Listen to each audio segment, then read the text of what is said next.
online teaching and hybrid teaching is very new to many teachers. And I thought I'd share this talk I did. I was invited to be a guest on an education conversation that's basically like a webinar, but it was hosted by the University of Johannesburg, the Kagiso Trust, as well as Bridge Foundation. And they invited myself as well as Professor Shafika Isaacs to do a talk on adapting to online learning and online teaching, especially with everything that's going on.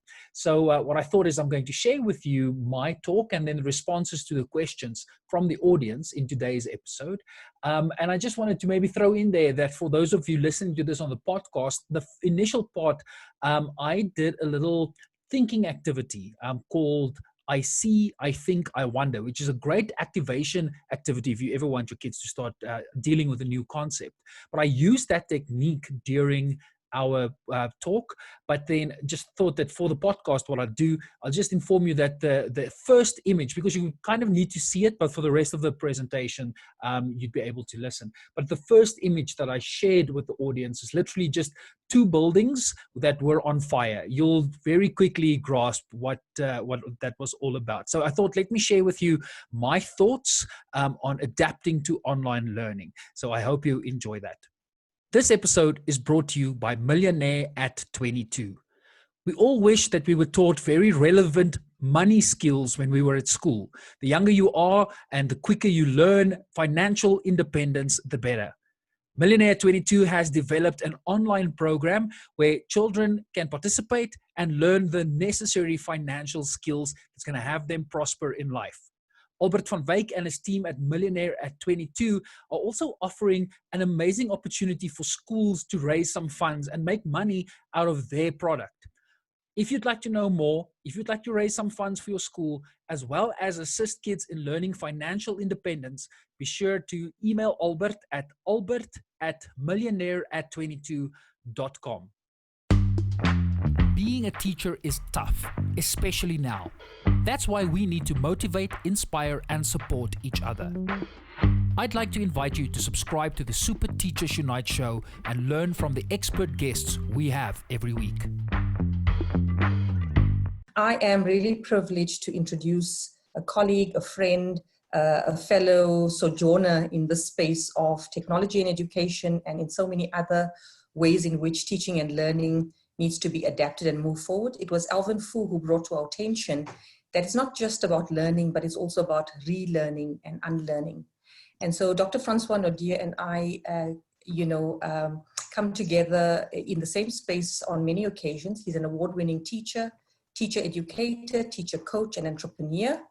And his purpose is really, what he says is to motivate, inspire, and support teachers. And he does this through a community of practice.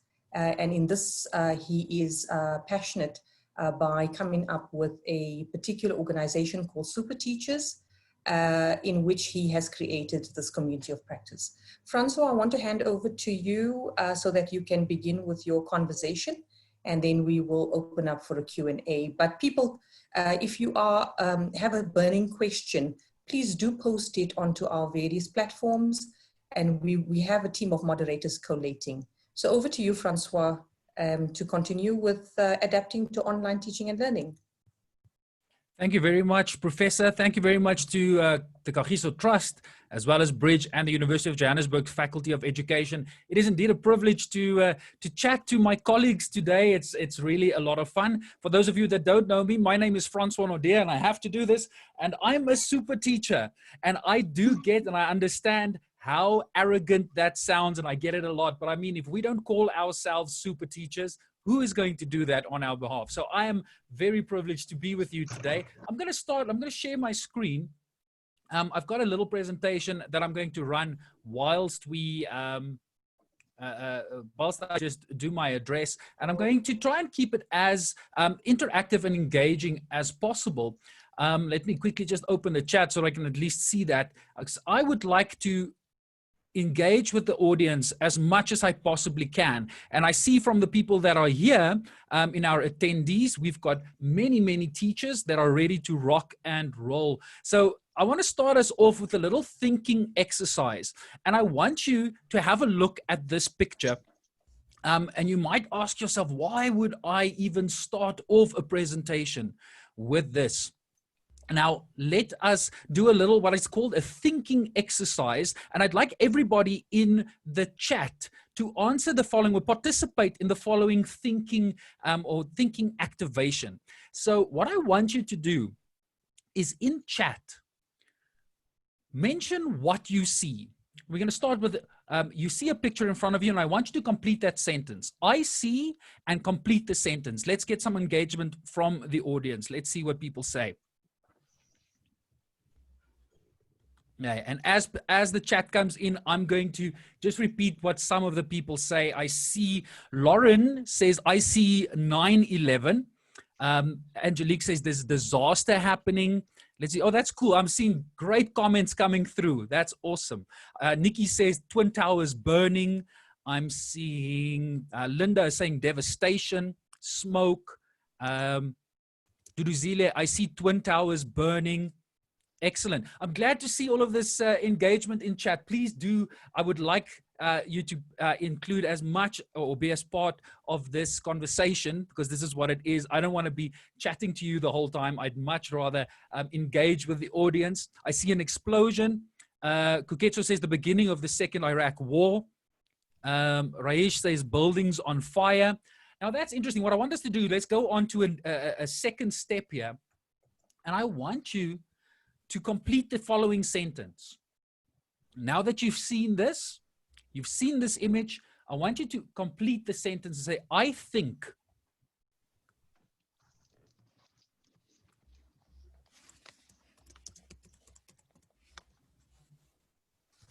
So I think, let's complete that sentence. Okay, Marie, I think it's Marie Louise says, I think we have not learned from that experience. That's very interesting.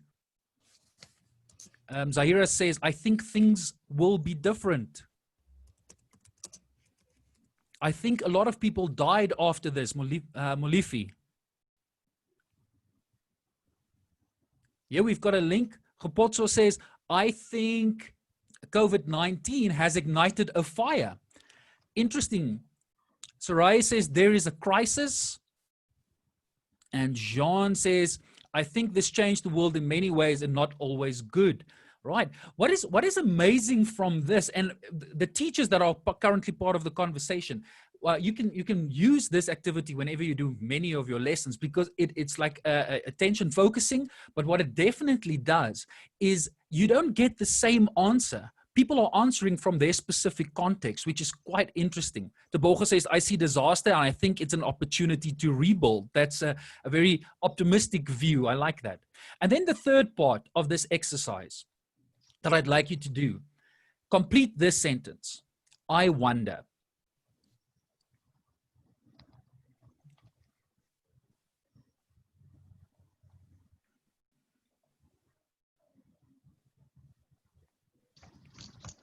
Yeah, I wonder. So now that you've seen, now that you've thought, now you wonder.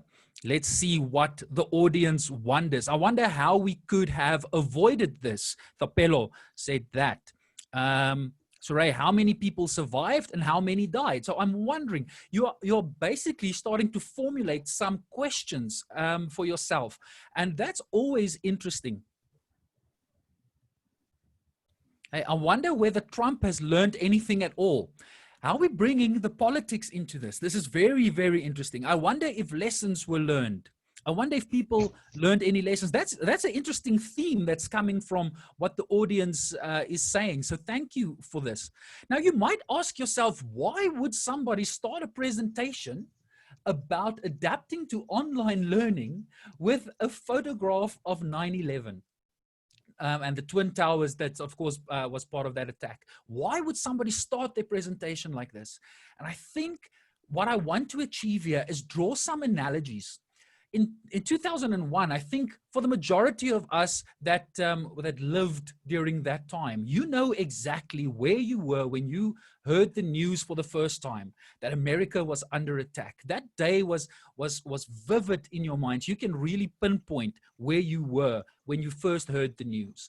Now, I feel we've moved into a similar time in our lives where we would be able to pinpoint exactly what happened to us in 2020. When anybody mentions the year 2020, we're all going to remember it for the corona pandemic. So have we learned anything from 2001, which was a paradigm shifting event? We've also had another few issues, bigger issues like 2008 banking crisis. These are the type of things that globally people will remember forever. And I think that's where we are currently with the coronavirus. Now, what I'm seeing is if I pull some of the parallels between 2001 and 2020, is on that day, on 9/11, there was an emergency. It was emergency, emergency, emergency, red lights and alerts everywhere. And then people had to react to the emergency. And that is currently where we are. People talk about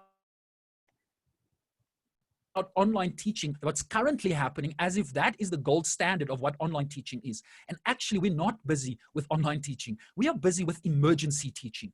We are crisis managing. Because of lockdown and the school closures that went with that, we've suddenly had an emergency on our hands. And currently, what we are doing and what we're seeing is we are trying to kill the flames. There's been little explosions everywhere. And what we as teachers are expected to do is to be the firemen. We are the emergency operators, and we are currently dealing with the crisis. But just think about how international travel changed after 2001. With 9/11 brought about major change within airplane or airport security. That entire industry had to change immensely if we were to keep on flying safely. If we wanted to travel safely, we needed to adapt the way in which the safety regulations, I mean, just think about it. We don't think about it currently, but when you have to pack your bags to travel, now it's almost second nature that you don't include any sharp objects in your travel on luggage. Think about what is going to be the long-term effect of what's going to happen with education moving forward. And that's what we need to think. If we are going to say we need to adapt to online learning and online teaching, we are currently in the phase where we can make a major impact on the decisions that lie ahead. Now, before I continue, I want us to have a look at this picture. Imagine this is the year 2040. Most of us will still be alive. It's 2040, you are a history teacher, a social sciences teacher, and you have to explain this picture to your class. Now, I'm waiting for chat. If you can mention in chat, how would you explain this picture to your kids that you are teaching in 2040? What is going on here?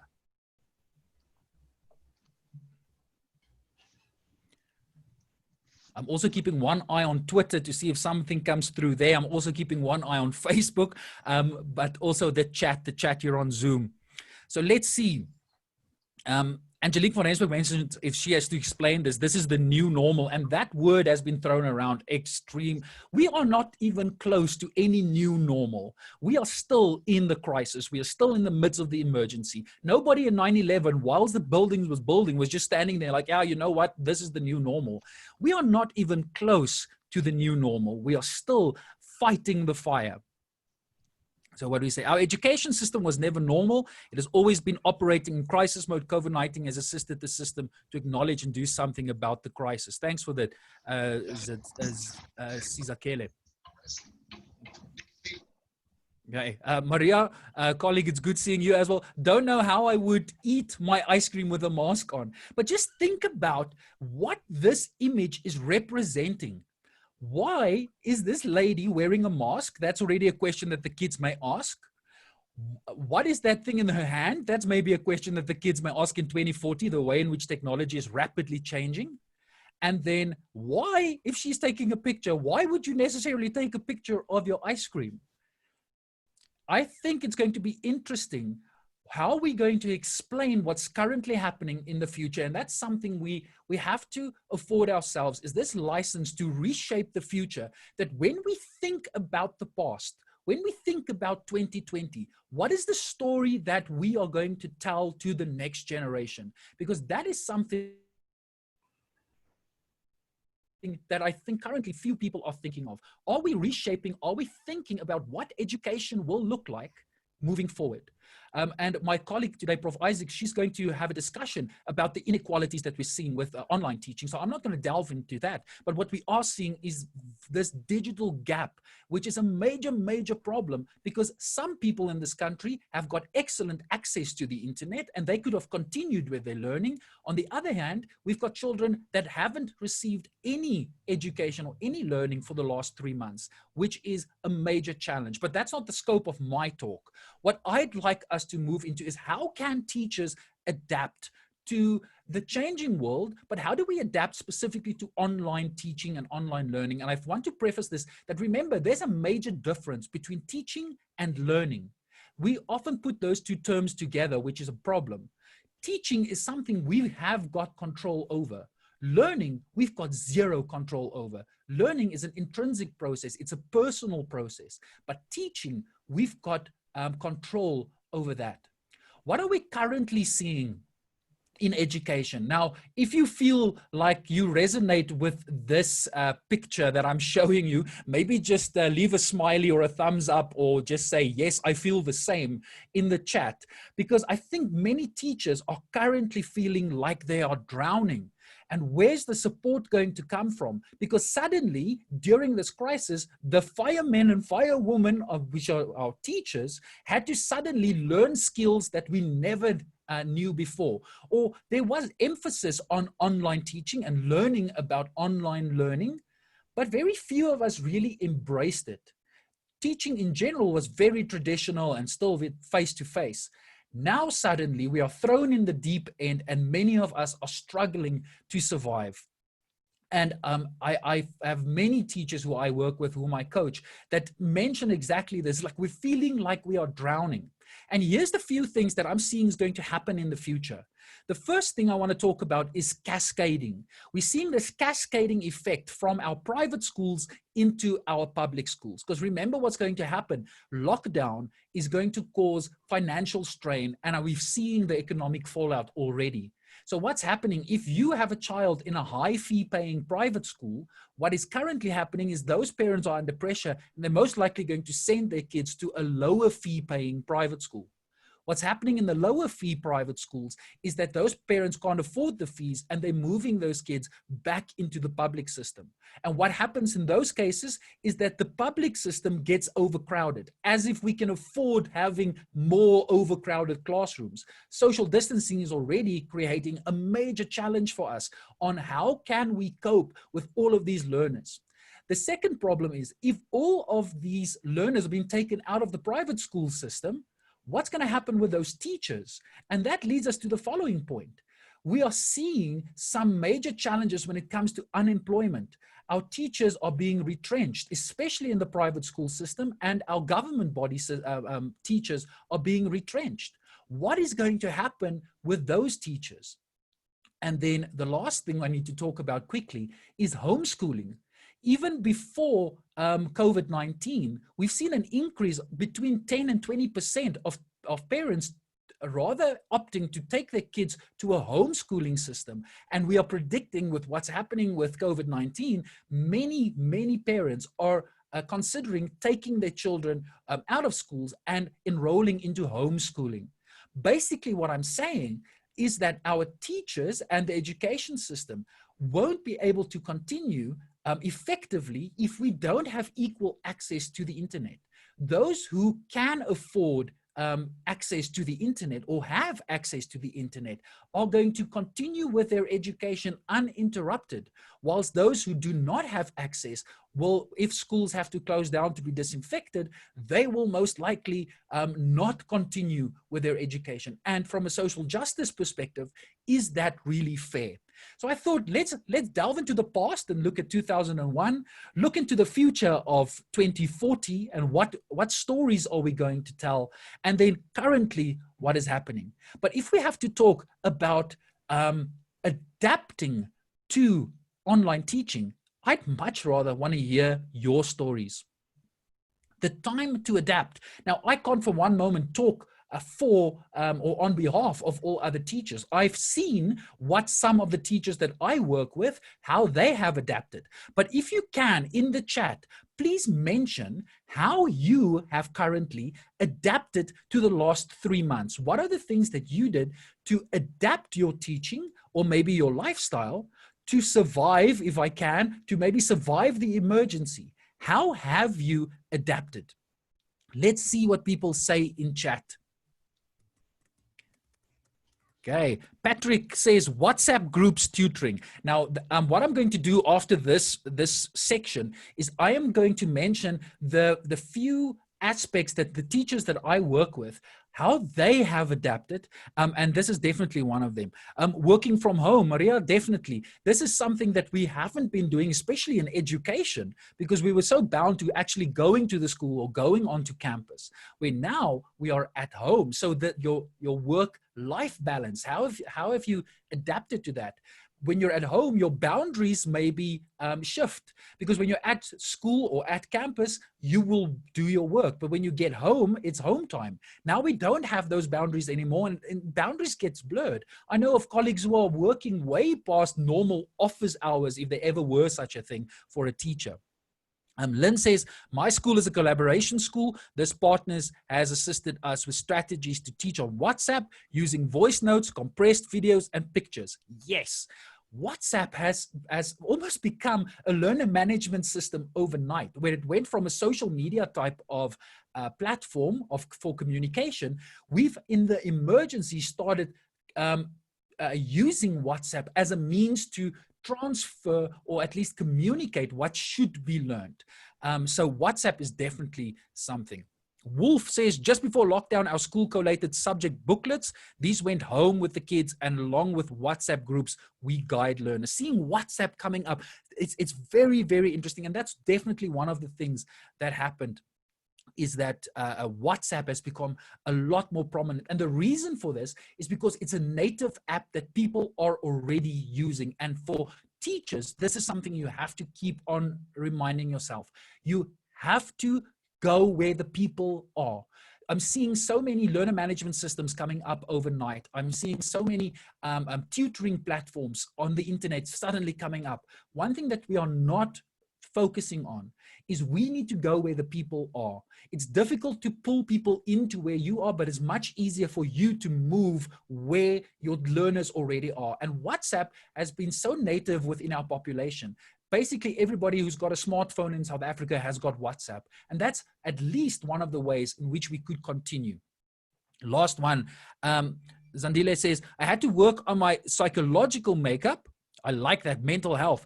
Learn new routine and realize that working from home might be the new order going forward, and therefore have to create a structure for productivity. Excellent. The socio-emotional aspect of working from home is something we are not used to.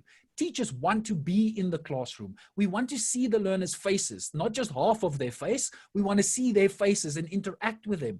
This is part of the emergency and the coping mechanism. Now we're suddenly at home. You're not with your colleagues the whole time. You're not with the kids the whole time. And it's got an effect on your mental health. So well done on having to look at your mental health and looking at your psychological makeup. I like that word. So very, very interesting. I don't have a lot of time left, so I'm sure we're going to touch on these things on the rest of our in our conversation. But I'd like to share with you just a few, maybe a few things that I'd like to add to the conversation, or a few points of touch points that we can touch on during the conversation. The first thing is community. This is how teachers adapted. We didn't suddenly everybody run to the university and try to find out how can we cope with this, because nobody knows how to cope with this. This is new. So what did teachers do? They pulled together in what is called communities of practice. And this is probably the thing that made me so excited about the challenges, is how teachers suddenly started collaborating and forming communities of practice. And one way, as I'm sure a lot of you spend a lot of time in front of your computers, you have sat there and you've been attending professional development workshops. You've been doing this most likely with money from your own pocket. And that is something we need to discuss. Why suddenly are principals focusing mostly only on PPEs. The school structure, let's get water tanks to schools and sanitation. We've been caught with our pants down. If we had all of these infrastructures in place, then we could have focused during the crisis, we could have focused on how can we empower our teachers to teach online. And the focus has gone solely to infrastructure, or I can't say solely, but majority to infrastructure and not supporting our teachers. Principals are not using their budget to assist in development of teachers. Teachers are taking the onus on themselves and paying for professional development out of their own pocket. Luckily, one of the things that I started doing, I started arranging online events, and I'm trying to keep it as cheap as possible. Like, it's 100 Rand a ticket, and I'm most likely giving away half of the tickets anyway, just so that we can start supporting each other in learning the new techniques. Then secondly, WhatsApp. Now, one of the major challenges that people had with WhatsApp is I don't want to create groups, because groups are going, number one, they're giving away my personal information. Parents suddenly don't know the boundaries anymore, and they start interfering in my life on my personal phone, which caused many teachers to opt and to get a second phone with a second SIM card out of their own pocket. Now, what I did is I created a WhatsApp hotline. And for those of you that would like to use it, I've put up the number. The WhatsApp hotline is literally, if a teacher needs assistance, they send me a voice note or they send me a message, and I can get back to them as soon as I possibly can. And not maybe I don't have the expertise, or I have the skill to assist them, but in my network, within the community of practice, I know somebody that's going to assist them. So becoming like a central hub of where teachers can go to find assistance. That's how I've used WhatsApp, and I've assisted other teachers in setting up a similar service, because it's not the same as having a group. This is WhatsApp for business, and you've got one-on-one interaction with people. Of course, it is still a secondary phone, it's still a secondary number, but it at least allows for communication on WhatsApp via voice notes or text. And of course, sharing of resources. WhatsApp isn't the only one. An emerging platform that's really doing well is Telegram, which I think is a bit better, but once again, that's not where people are. I am cognizant of the time for the organizers. I just have a few more slides I'd want to touch on. Secondly is the use of social media. That's where teachers started to learn to adapt. This is how we started sharing best practice. Because now suddenly during a crisis, we don't know what is working and what is not. So instead of taking long turnaround times, let's implement something, see if it works. Now we can learn from each other. And Facebook, there are amazing Facebook groups for teachers. Make sure you get on those and be part of those communities of practice, because that's where we learn from each other. YouTube, you've probably taught yourself how to use Google Classroom or how to use Zoom via YouTube. My request to you is, let's start using YouTube to put our own content on. That's how kids can access our content. And then Twitter. For this conversation, we're using hashtag let me make sure, education conversations, so that we can meet other teachers in our professional learning network. There's another hashtag I'd like to add, which is called hashtag ZAEDU. ZA for South Africa, ZAEDU. That is the community, professional teacher community for Twitter. This is how we get to know each other. I know Twitter is often seen as a platform with a lot of negativity, but I can assure you the South African teachers on Twitter are amazing. We have a Twitter chat at the last Wednesday of every month. All of the teachers in South Africa on Twitter get together and we share information. So that's Twitter. The second thing we need to talk about is what is going to happen with teacher education, and more specific, teacher practice. When our student teachers learn how to become teachers, how are they going to do that if they can't get into schools? One of the projects I'm involved with is called World Tracker, Work Integrated Learning. And this is a platform that brings student teachers and online and mentor teachers together, and university lecturers, so that all three of them can learn from each other on an online platform.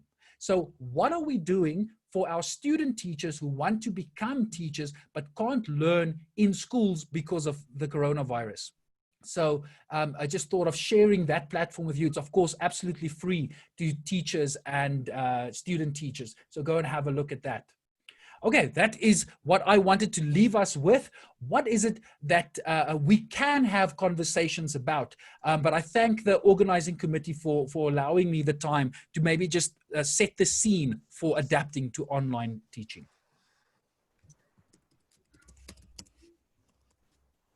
Wow, Francois, that was an amazing conversation that you opened up. And I'm so impressed with the interactivity on all our various platforms that allow you to include the audience voice into the conversation as you're having it. So super, standard that you've set there in terms of creating a conversation going. I think that I do want to give you a chance at some point to also look at the comments that people have made, but Francois in his break has also been responding and answering, various of the questions that were raised. But I think from my notes, I see that a lot of people are interested in the kind of statistics, if you do have any, Shafika, around communities that do not have access to the internet. So what is the divide that we're talking about here?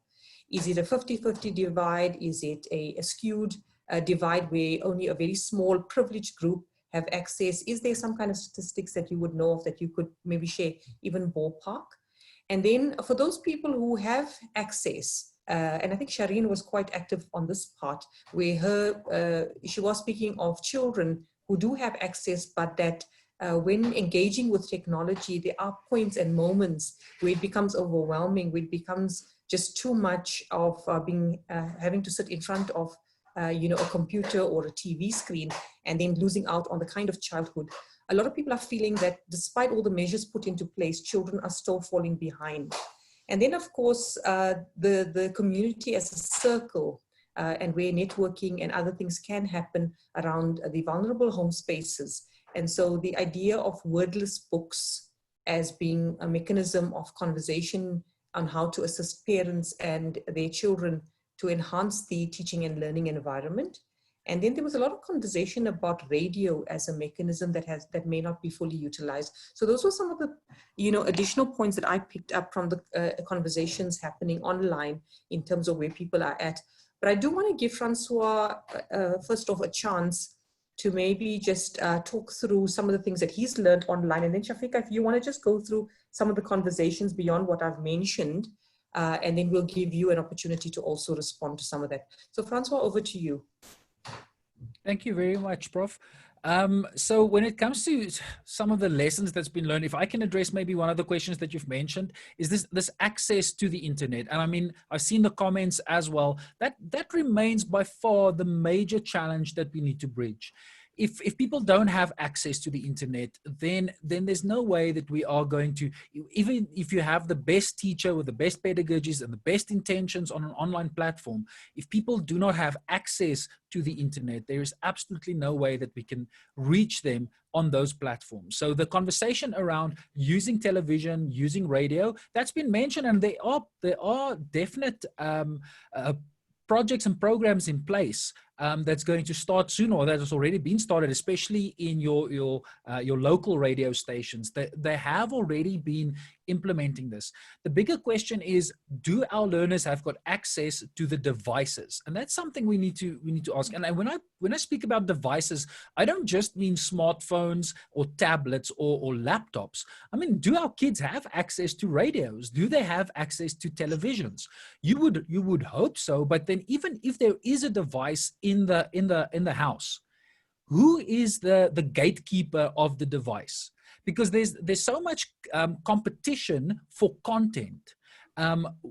If our parents and the caregivers, if they do not value education, if they don't value these catch-up programs, then they're not going to allow their kids access. If there is, let's say, for instance, sport restarts, or let's say there are soap operas on TV or any series that they can watch, I mean, if a parent would rather hog the device for themselves, the kid has got very little agency in a house to gain access to those devices. So it comes down to, and I saw it in the comments, we have to empower and support our parents. You know, we can't address education from point of view where it's solely the teacher trying to make an impact on the learner's life. That triad between the teacher, the parent, and the learner has to come close. We have to build those relationships between the teacher, the parent, and the learner, because only then we can get to know the unique context of that household. And then the teacher can become a facilitator, can become an agent of change, because within the teacher's own network, they'd be able to know, right, this community or this household, they need access to a radio, they need access to a television. But I think Prof. Shafika mentioned this as well, that if our kids don't even have food, if our kids don't even have got access to basic sanitation, and I think that's one thing that bothered me extremely during the I almost want to say this dash to get schools ready to reopen, is why was it necessary for us to spend so much time and resources in getting water and sanitation into schools? Why wasn't that in place in the first hand? So these social justice issues and inequalities are being perpetuated, and because of the online divide, we're just perpetuating that even further, because the kids that have got resources, or parents have got resources and have got teachers that are trained to use or create content for different platforms, their education basically continued with very little interruption in comparison to the kids that just absolutely had zero access. So that's something that we need to address. But that's I think why I'm hammering on this point, that teachers have to become almost this node, the central node within a network. If you're a teacher and you know which people in the community can assist, you can start bringing people together, and that I think is going to become one of the major points for schools to bring a major impact, is becoming this hub, this network hub of knowledge and of resources.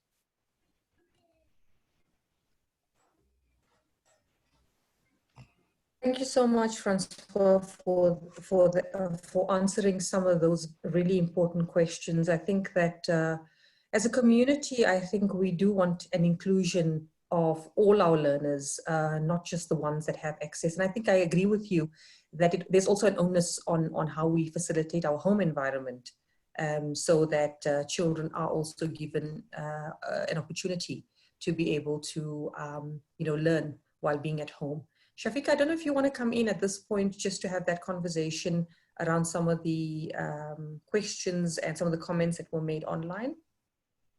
Yes, thank you, Prof. Yassim. I think Francois covered quite a number of important points as well, and I'm encouraged by some excellent comments that many of the colleagues have made in the chat, particularly Nikki's reference to the use of newspapers in Makanda, which sounds wonderful. And that's definitely an example that many people are not aware of. And it speaks to our need to raise awareness of what is actually happening and the innovations that are actually happening in our poor communities. I don't know if you can see the slide that I've just got up here, but which I've shared. But a lot of you have asked about the impact of educational radio and TV, and some of the colleagues in the audience I've worked with, we've worked together on educational broadcasting. The reality is, many people don't know what's available. They don't know that, people didn't even know that there is a channel 317, those who do have access to DSTV, or that there are programs that are flighted at certain times on SABC and so on, or that there are radio stations broadcasting educational content as well, and as well as community radio stations. So there's a big awareness raising that is needed in our communities as well. I also wanted to talk about the difficulties that we've had in terms of the kind of motivation that is needed with children to be motivated to sit and watch. I mean, Kabelo, whom we've been studying, is perhaps an exception where he motivates himself to watch every day. But children need to be motivated. We've had challenges with accents and the timing and the duration of certain programs. the way topics are presented, and that they are not engaging with learners enough. So there's a lot of work that we also need to do in ensuring that what we already have in the educational broadcasting space, that we can use it to improve, and to ensure that people use those content more effectively. You've also asked about, some of you have asked about how big is the digital divide? And I think that that's a crucial question, because I wasn't arguing that we deal with offline solutions for poor people and only online solutions for people who can afford access, because that's already deepening the division. Our struggle for universal, quality, affordable, sustainable access to the internet for everyone continues unabated. It is still one of the foremost targets that we have as a country to ensure universal access for all. And the indicators that have been used to measure this thing called the digital divide, it depends on who you talk to. But if we are talking about access to quality access to an affordable internet over, sustainably, many people say that actually only 20% of our population have access to the internet sustainably. And if you look at the statistics, it's the only one that we can fall back on reliably is the General Household Survey of Stats South Africa. But large numbers of people have access to their mobile phones and the mobile internet, and can, through the mobile internet, access zero-rated content. So we have at the moment 127 education sites that are zero-rated. The challenge we have is they're not zero-rated by everybody. So one service provider would have zero-rated X and Y, and another service provider would have zero-rated A and B. And what we still need is a concerted effort for dedicated sites and applications to be.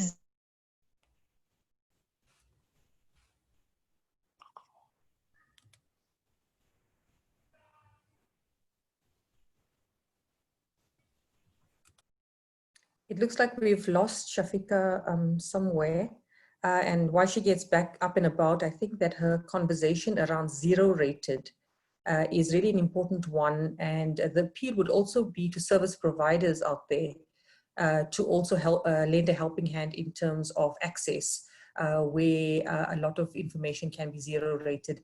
As university educators, we also were very excited about the zero rating, only to then discover that there was a lot of limitations, around it. Francois, I think you want to maybe come in and just share some of what Shafika's sentiments were there as we try to get her back.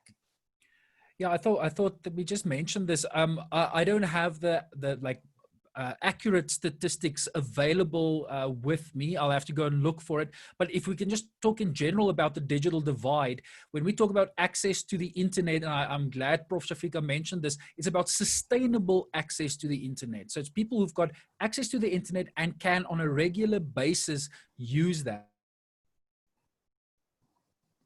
If we were to compare sub-Saharan Africa with the rest of the globe, we have about a third in comparison with the rest of the world. So if you even just want to talk from a continent perspective, imagine the opportunities that the rest of the world has versus somebody who lives in sub-Saharan Africa. Now, in South Africa, I'll have to double check this, but it's about, we're about on a 50%. So 50% of our population has got regular access to the internet. The greater question is, what do you do when you've got access to the internet? And the competition on what to spend, I almost want to say there's like a hierarchy of needs when it comes to having access to the internet. What are you doing while you are on the internet? And is education such a major focus for the people who have got access? And that's something we need to delve deeper into. As you as a teacher, that you have to have regular discussions with your learners, but also with the parents on what do you do when you spend time on the internet. The second question is there African content made specifically for African people. Now, that's something that's a major lack in. Our teachers are not creating content that is specific for their classroom. We often go and look for other videos or worksheets or projects that other people have designed. And then we bring that into the classroom instead of using our passion for education. And I think that's where the art of teaching comes, that we use our knowledge of the community as well as our content knowledge. We use our pedagogical knowledge and we fuse this together to create and design learning instances that's going to suit the kids in your class. Now, when you know the context specific needs of your own classroom, then you can start building lessons that's going to fit specifically for them. And I see one of the comments, I can't remember who mentioned that, is that how do we upskill teachers to create their own content?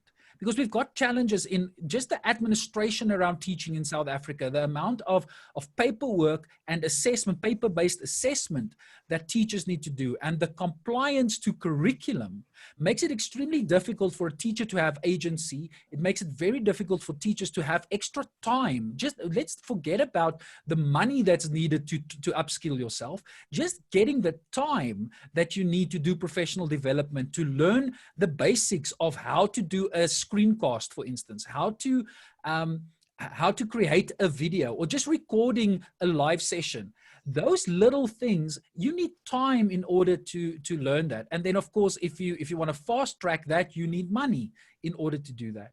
So my big plea and part of the conversation would be teachers, and unfortunately so, teachers will have to take the reins here, and teachers will have to be in charge of their own professional development, because that's going to spill on over into the classroom.